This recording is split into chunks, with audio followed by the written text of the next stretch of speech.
Jaunais mācību gads sākās jaunā vietā. Mēs pārcēlāmies, jo vecāki bija atraduši labākus darbus. Viss mainījās. Jauni cilvēki, jauna skola. Man nācās pamest draugus un visus paziņas. Man viņi ļoti pietrūka. Viss mans vecais bars bija Facebookā.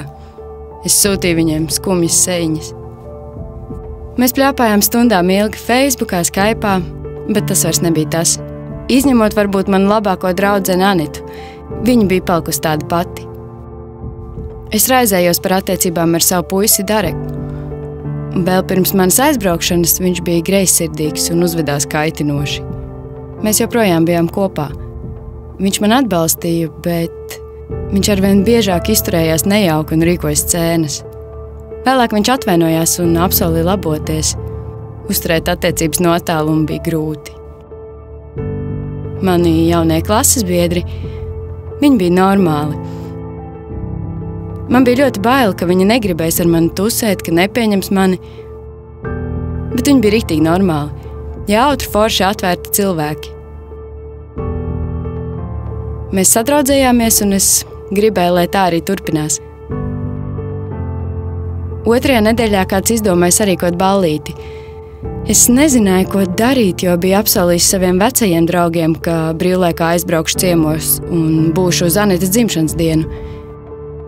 Es arī Darekam apsolīju pabūt kopā ar viņu. Un tad tā ballīte. Visi mācās virsū, ka man jānāk. Es centos izrunāties ar Dareku, bet viņš neklausījās. Tad es nolēmu viņu pasūtīt un iet uz ballīti. Tas bija forši. Pavisam cita lieta. Ideāla integrēšanās. Es jutos tā, it kā mēs visu mūžu būtu pazīstami. Un tur bija Mateušs.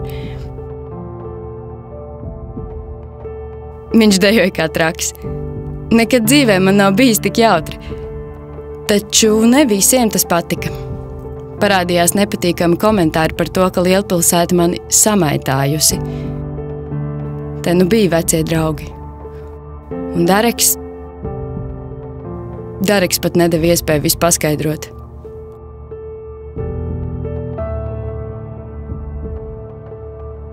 Skola, pārmaiņas. Nemaz nemanīju, kā pēc dažām nedēļām viss jau bija mainījies. Man jaunie draugi ieņēma veco draugu vietas. Es dažas reizes satikos ar Mateušu un mēs kļuvām par pāri. Viss bija brīnišķīgi, es biju ļoti laimīga. Pienāca Ziemassvētku brīvlaiks, un Mateušs kopā ar ģimeni devās uz kalniem. Viņš man rakstīja, ka ļoti ilgojas, ka nespēja sagaidīt jaungadu. Viņš gribēja, lai atsūtu savu fotogrāfiju, bet ne parastu. Viņš gribēja seksīgu bildi.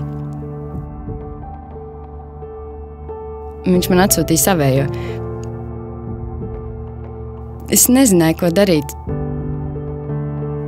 Man bija bail, ka tad, ja aizsūtīšu viņam tādu bildi, kādu viņš prasa, viņš padomās, ka neesmu normāla, bet es nebiju pārliecināta.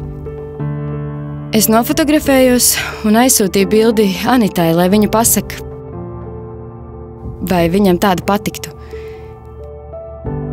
Viņa teica, lai sūtot. Mateušs bija starā. Mēs ilgi pļāpājām, es biju neizsakām laimīga. Nākamajā rītā, kad pamodos, biju pārsteigta, ka no Mateuša nav nekādu ziņu. Es viņam aizrakstīju, bet viņš neatbildēja. Un tad viss sākās. Kāds bija izlicis to fotogrāfiju manas klases grupā.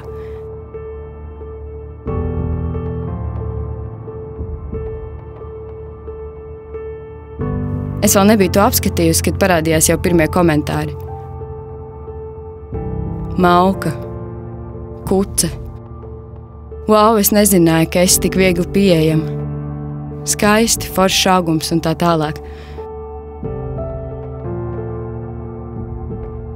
un tie visi bija mani draugi no skolas.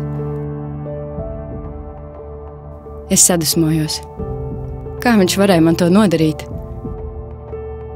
Es viņam visu laiku zvanīju un rakstīju, bet viņš neatbildēja. Kāds ieteica to tā neatstāt un atriepties?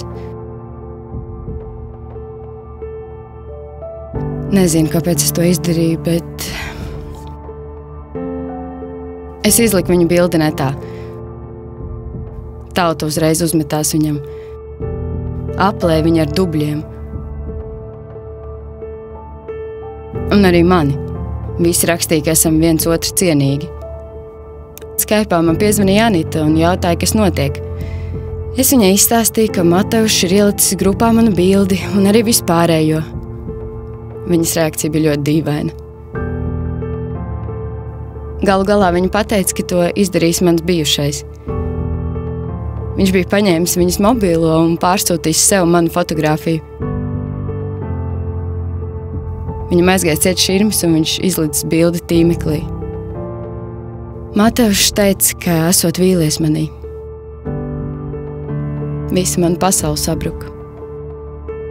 Es izdzēsu visas fotogrāfijas, ko varēju atrast, bet tās ar vienu atgriezās. Cilvēki tās izplatīja, apstrādāja Photoshopā. Es izslēdzu telefonu un datoru. Es gribēju pazust.